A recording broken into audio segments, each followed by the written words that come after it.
Karena bayangin habis dapat gajian berpuluh-puluh juta, terus balik lagi UMR. Kelerkan UMR, Pak. Kemudian saya harus resilience.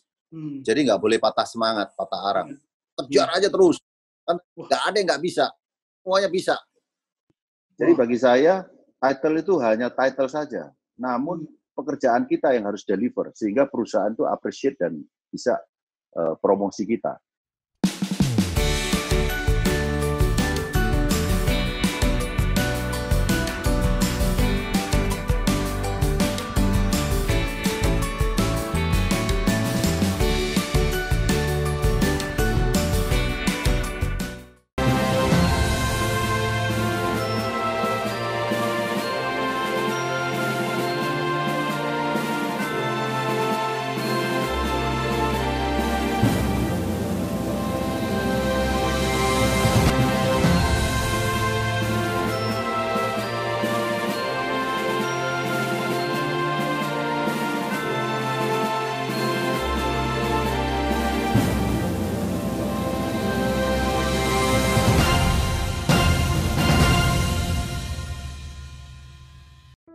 Ya. Katanya kan nama membawa rasa, Pak Satyo.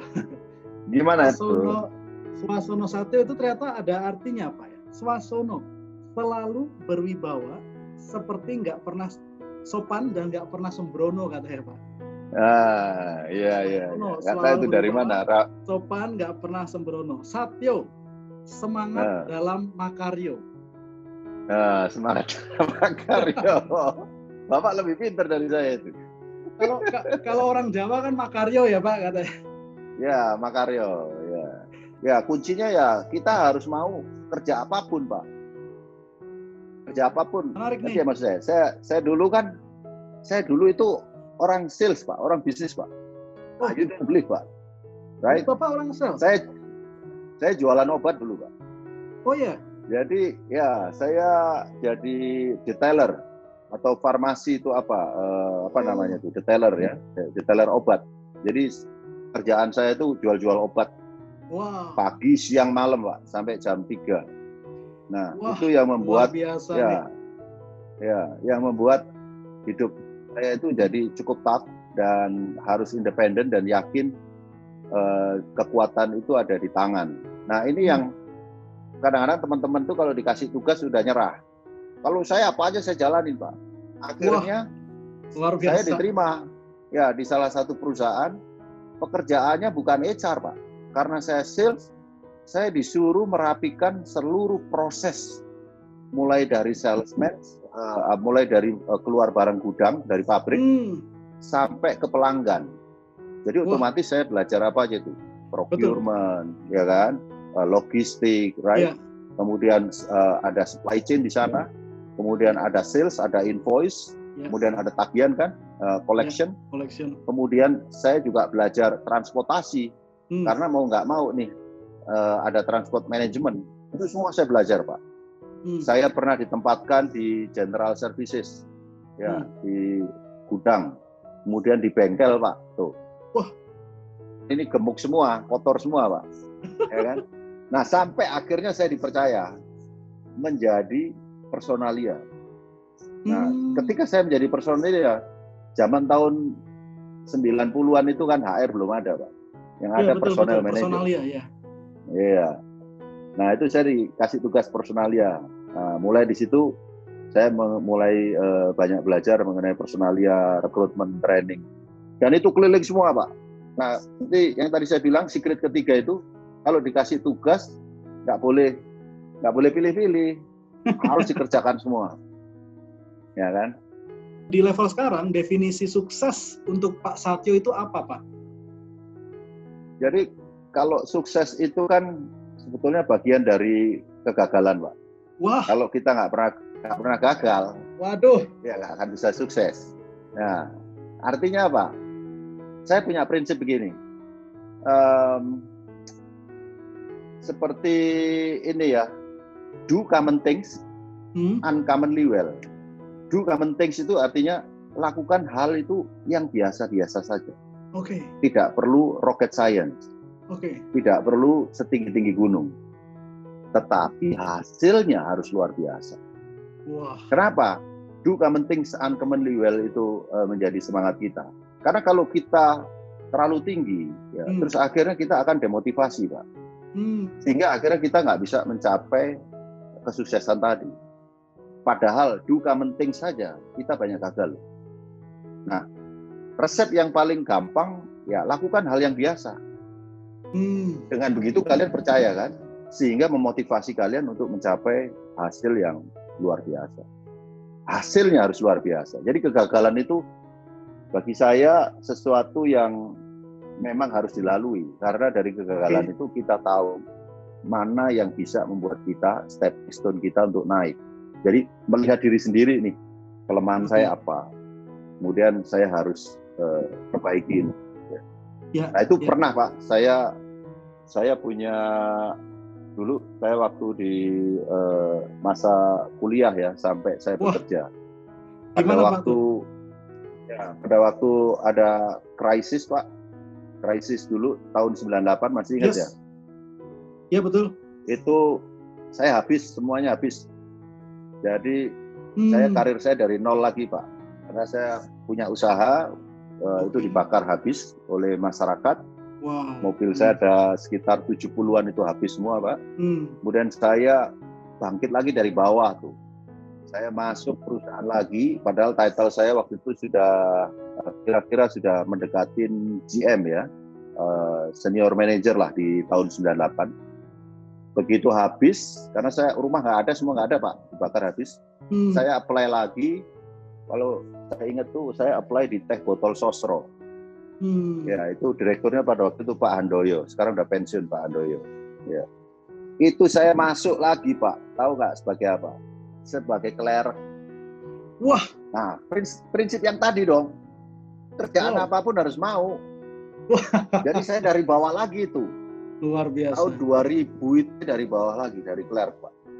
Tapi prinsip saya itu tadi, do common things uncommonly well. Sehingga dalam waktu 5 tahun dari 2002, saya title GM itu dapat lagi. Jadi bagi saya, title itu hanya title saja. Namun pekerjaan kita yang harus deliver sehingga perusahaan itu appreciate dan bisa promosi kita.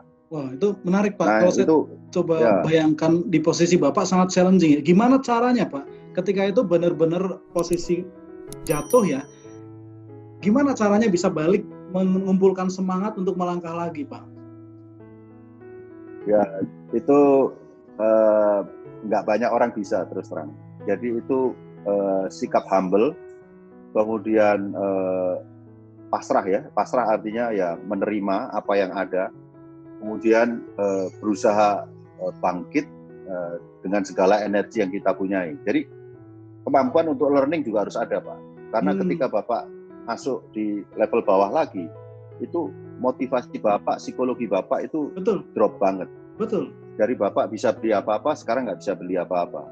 Ya. Yang kedua, Bapak harus punya pegangan yang kuat, ya artinya ya imannya harus kuat, ya harus sering berdoa, karena hanya itulah.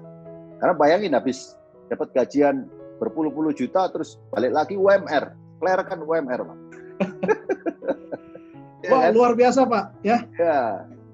Nah kemudian Bapak terus tertantang, saya harus bisa jadi GM dalam waktu 3 tahun.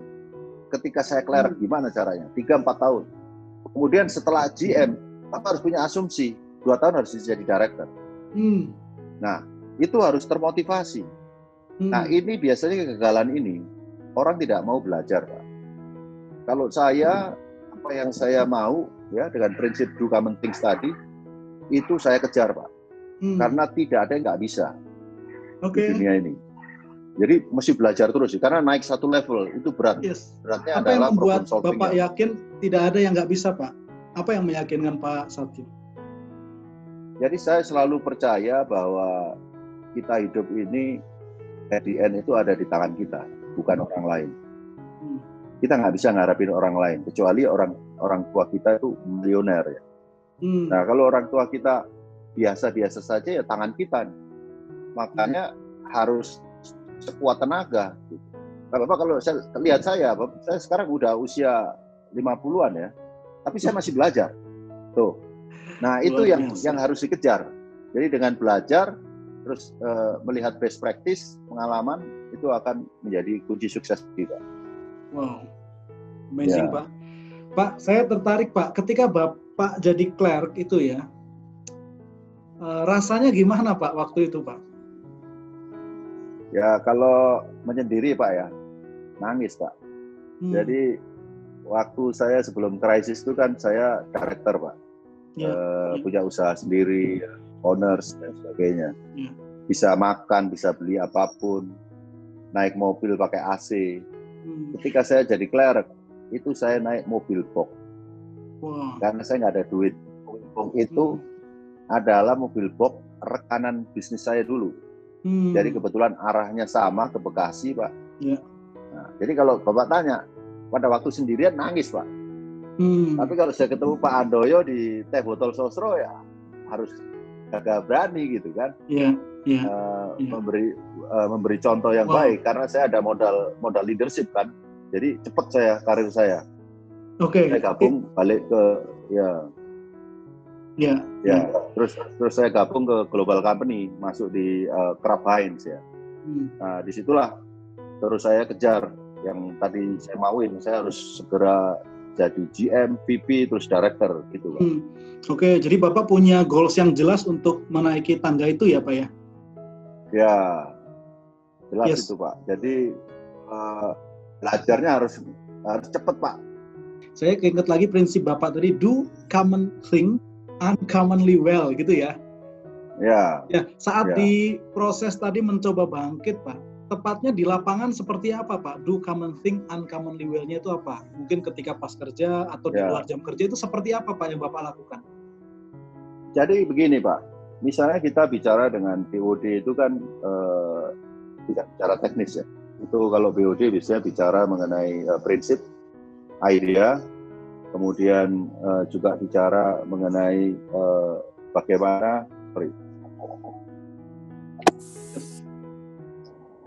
bisa Pak, dengar Pak?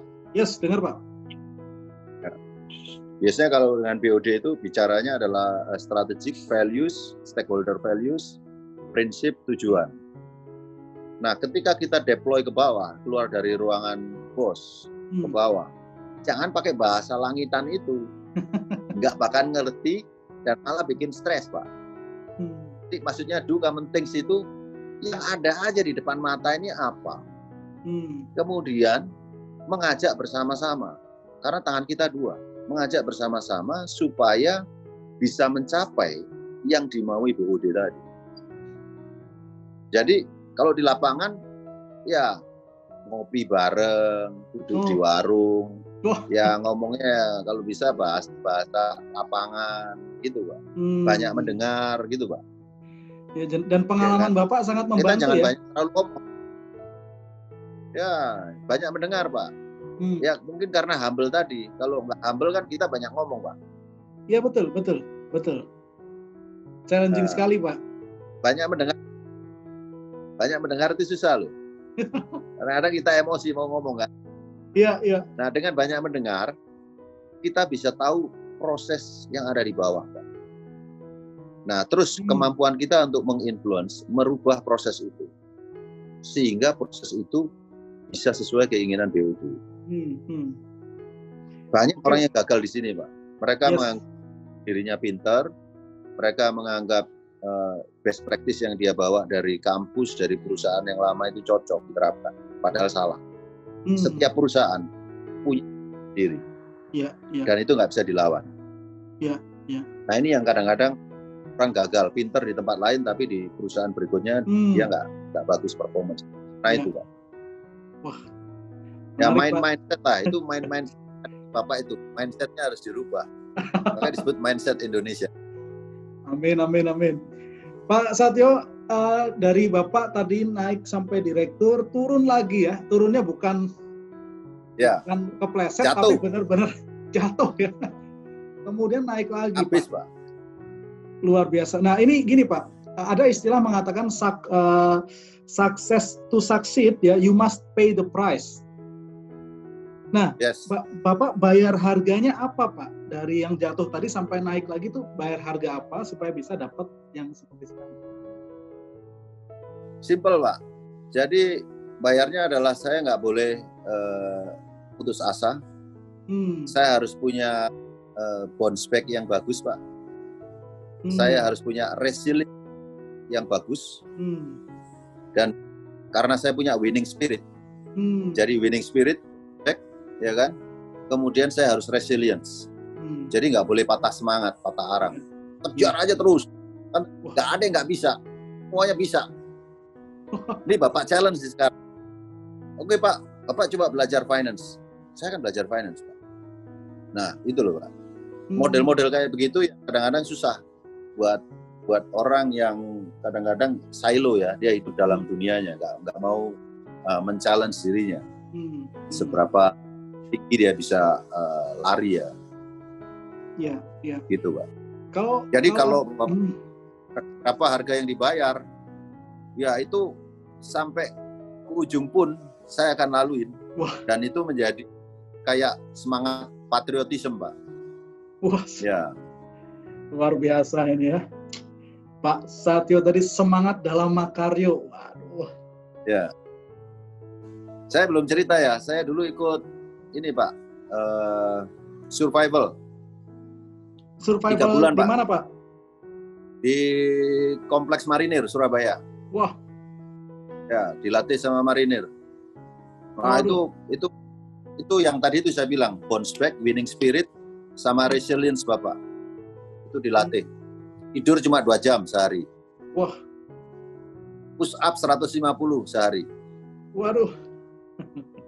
Sebelum makan, squat jam 50 kali, squat jam. Ya, sambil squat jam sambil jalan menuju ruang makan. Jalan menuju ruang makan itu ada hampir 500 meter. Wah. Jam loh, jalannya squat jam loh. Luar nah, biasa. itu yang membuat menjadi figur yang tough ya, yang kuat. Jadi walaupun Bapak jatuh, Bapak punya bounce back lagi, untuk bangkit lagi dari tangan kita sendiri, Pak. Orang lain nggak bisa, Pak. Orang lain itu cuma facilitate, Pak. Oke, saya sering ketemu dengan teman-teman Pak di level karir yang bilang, gimana saya bisa berhasil Pak? Atasan saya nggak support. Gimana saya bisa berhasil Pak? Perusahaan nggak mendukung ya. Bahkan keluarga saya nggak mendukung. Itu gimana menurut Bapak? Ya, jadi memang banyak di lapangan ini kan pro and cons. Kemudian kita tidak bisa merubah watak orang. Jadi sebetulnya kalau atasan lingkungan kita tidak sependapat atau tidak bisa masuk dengan kita, caranya gampang Pak, karena mereka itu human. Jadi kalau human itu Bapak listening saja, itu Bapak pasti disukai sama mereka. Nggak usah komentar, listening saja, ya kan? Kemudian Bapak do the best, apa yang Bapak bisa lakukan. Nah, dengan cara itu orang akan respect ke kita, walaupun orang itu benci kita. Tapi kalau kita di awal sudah melawan, maka yang terjadi adalah makin runcing. Sehingga posisi kita di tempat kita bekerja, itu jadi nggak nyaman. Kalau kita udah nggak nyaman, Pak, artinya kita human juga. Kita punya perasaan, akhirnya nggak kerasan. Terus quit lah, akhirnya quit. Nah, kalau quit kan loser, Pak. Kita kalah. Nah, itu harus dihindari dengan cara tadi. Listening, kemudian kita punya semangat untuk supaya punya influence yang tinggi, relationship manajemennya harus bagus, kemudian menginfluence yang tadinya dia nggak sepakat, paling tidak ada win-win menjadi 50-50 gitu.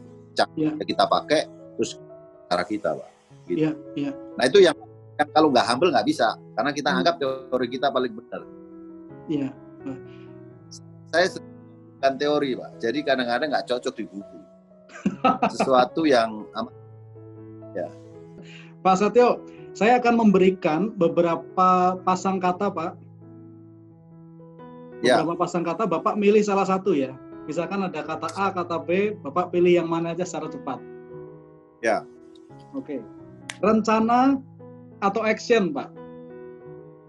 Saya action, Pak. Usaha manusia atau izin Tuhan? Manusia. Beruntung atau kerja keras? Kerja keras. Sukses atau bahagia, Pak? Bahagia. Wah, luar biasa. Pak, kenapa Bapak tadi memilih ini, Pak? Saya penasaran nih, usaha manusia izin Tuhan, kenapa usaha manusia, Pak? Jadi izin Tuhan itu adalah sesuatu yang berbeda dengan kita hidup di dunia, Pak. Kita hidup di dunia diberikan akal kebebasan oleh Tuhan ketika kita diciptakan. Sehingga kalau kita pasrah saja, tiap hari kita sholat Jumat atau datang ke gereja, ya nggak dapat rezeki itu, Pak. Sehingga kita harus bertanggung jawab terhadap diri kita sendiri, kemudian dengan izin Tuhan. Itu benar. Artinya kita harus tetap berdoa. Namun di tangan kita sendiri ini kita harus punya semangat tinggi tadi. Makanya tadi kalau Bapak ajukan planning dengan action. Planning itu kalau sudah di level saya itu menjadi 10%, Pak. Actionnya harus 90%. Karena planning itu sudah otomatis ketika kita belajar pada saat zaman kuliah, planning kita besar, 60. Kalau kita sudah mature higher kayak level saya, planningnya menjadi 10% karena sudah otomatis ada di kita, di punya otak, brain kita yang menjadi best practice. Nah, action ini yang menimbulkan tadi itu, Pak, semangat untuk gigih maju dan menerobos. Bapak bisa bayangin, kita di Sinarmas Mining dari nggak ada nama itu, sekarang masuk di Asia, Pak, level Asia, the best luar place. Biasa. Ya, 2019 saya masuk. Kemudian 2020 kemarin kita juga bisa mengalahkan Astra dan Unilever. Kalau Bapak lihat. Nah, itu kan rasanya kan mustahil tuh. Betul, Pak. Nah, dengan kunci tangan kita, ya, supaya kita tidak takut apapun, semuanya bisa gitu. Nggak ada yang nggak. Aduh, itu pasti kerja kerasnya luar biasa itu ya. Ya, itu di dalamnya orang nggak tahu, Pak. Itu ada saksinya Yuni sama Abim di sini kan. Itu per kalimat, Pak.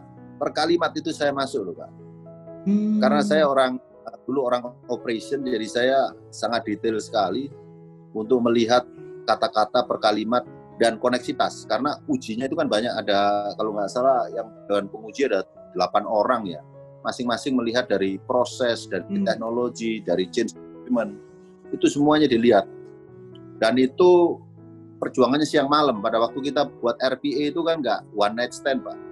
Jadi ada bug, ada rabis, ada ini, ada tes, kemudian ada benchmark, Pak. Kita pernah benchmark itu banyak, Pak. Ada ke Astra, ke Unilever, ke Google. Ya, sampai kita datangin Profesor MIT, Pak, Massachusetts Technology University yang ada di US. Nah, itu kita benchmark semua untuk menjadikan basis teknologi di perusahaan kami, Pak. Gitu. Excellent, Pak. Excellent, luar biasa. Pak Satyo ya, ini... Tadi saya ada yang lupa cerita. Jadi di tempat kami itu, culture itu very dominant, Pak. Jadi pada saat kita mendesain ruangan kerja, itu juga berbasis anak-anak muda. Nah, itu yang membuat kita menang best place to work.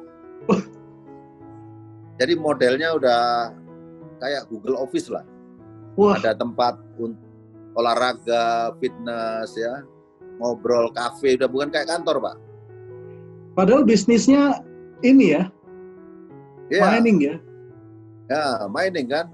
Nah, itu jadi sesuatu yang berbeda.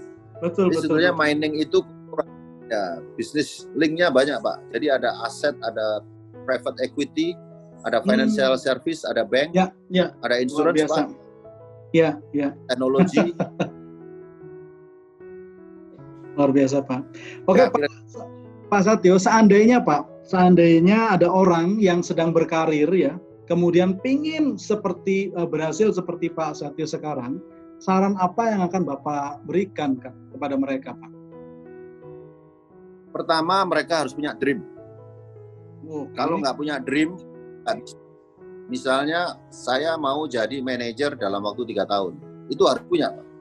Dreamnya saja atau waktunya juga perlu, Pak? Iya, pertama dream, yang kedua dia harus punya target waktu. Target waktu itu split Pelit itu misalnya mau jadi manajer 10 tahun, telat. Wah. Manajer kalau bisa 3 tahun. Ya, dari clerk jadi manajer 3 tahun cukup.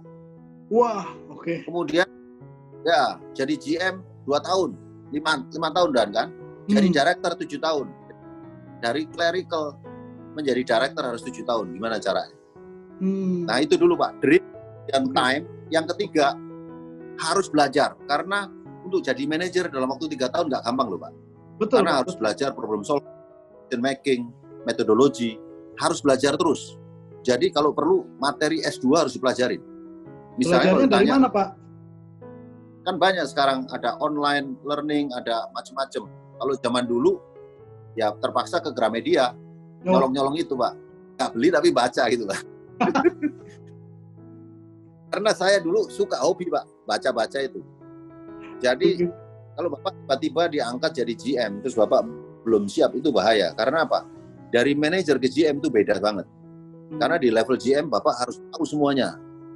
Seluruh proses sampai ke bisnis proses harus tahu. Makanya harus banyak belajar Six Sigma, kemudian improvement, macam-macam sampai ke benefit analysis, project management. Itu kan beyond your field. Betul. Tapi kalau kita mau kejar dalam waktu 2 tahun kan, selama 1 tahun Bapak sudah harus tahu semua sebelum pekerjaan itu datang, sebelum level GM itu datang. Oke, berarti kan gini Pak, di waktu itu kan kita sudah ada job desk ya. Artinya apakah kita harus ngambil waktu lain atau bagaimana Pak untuk ngejar ketertinggalan itu ya? Malam Pak. Malam harus belajar. Wah. Ya. Saya dulu Pak, waktu kuliah, ini saya cerita sedikit. Ya. Kuliah itu siangnya kerja Pak. Bayangin. Jadi kuliah siangnya kerja? Iya. Jadi siangnya itu maksud saya kan kuliahnya jam 2 ya. Jadi kebalik. Paginya saya kerja McDonald's ya, cuci-cuci piring. Kemudian siangnya kuliah. Nah, pada waktu saya kerja beda lagi nih. Ketika saya kerja kan berarti dari jam 8 sampai jam 5, jam 7 lah ya, jam 7 malam. Belajar saya jam 10 malam sampai jam 12, Pak. Jadi saya belajar, kalau saya manajer, saya belajar pekerjaan GM. Wah. Jadi saya GM, belajar saya director. Jadi saya belajar finance, legal, procurement, dan sebagainya untuk ngejar title director. Begitu Pak. Luar biasa Pak. Nah, itu kita belajar sendiri atau perlu bantuan orang Pak? Belajar sendiri Pak. Bantuan orang susah lah, nanti waktunya nggak ada. Kalau belajar sendiri kan sakar PDW Pak. Kita mau belajar malam. Ya. Ya. Apalagi zaman sekarang gampang. Belajar gampang zaman sekarang ini. Ya. Jadi 3 ya Pak ya, punya impian, set target, dan belajar ya Pak ya? Ya, belajar itu kan banyak, bukan hanya dari buku. Bisa tanya senior kita, bisa download best practice gitu. Misalnya best practice Google, kalau ada kasus begini bagaimana? Itu banyak Pak sekarang. Nah itu menjadi skill set. Kita menjadi terbiasa dan menjadi scheme problem solving kita Pak. Karena kita punya banyak referensi. Yang ini yang sudah proof oleh bisnis dan bisa dijalankan. Iya. Wah, luar biasa nih Pak ya. 3 tips yang kalau dilakukan bisa meraih keberhasilan yang luar biasa. Tinggal actionnya aja berarti ya Pak? Ya, action itu kan kita pernah belajar dari teori Astra itu kan. Jadi PDCA, Bapak masih ingat ya? Iya. Plan, check, action. Ya. Nah, kalau di Astra itu agak saya modified sedikit. Jadi kalau sudah level GM, director, plannya 10. Tapi kalau GM plannya masih 60 Pak, itu suruh tidur saja. Banyakan plan, actionnya nggak ada. Nah itu. Kalau manajer plannya harus 40. Jadi dia harus tahu dulu nih, arahnya harus benar dulu, baru action. Tapi kebanyakan kan plan mulu Pak, actionnya nggak ada. Makanya kita punya target nih, 2022 ini kita masuk top 10. Top 10 di? Ya, 2 tahun lagi top 10 dari seluruh industri di Indonesia. Oke, ya. Sekarang kita baru 25 Pak. Wah, luar biasa nih percepatan nih ya. Ya, TEN itu susah loh Pak. TEN itu isinya itu aja. TEN itu Unilever, Telkomsel, Mandiri kan gitu. Isinya itu aja. Kita harus ngalahin orang-orang itu. Yes, tapi yakin bisa Pak Satyo? Harus seperti tadi. Nggak ada yang nggak bisa. Terima kasih sudah menonton video ini. Dan jangan lupa tekan like dan komen di bawah. Dan supaya Anda terus mendapatkan motivasi, inspirasi, dan tips seputar pengembangan diri, pastikan Anda subscribe di channel ini dan tekan tombol lonceng. Terima kasih, salam dahsyat, luar biasa!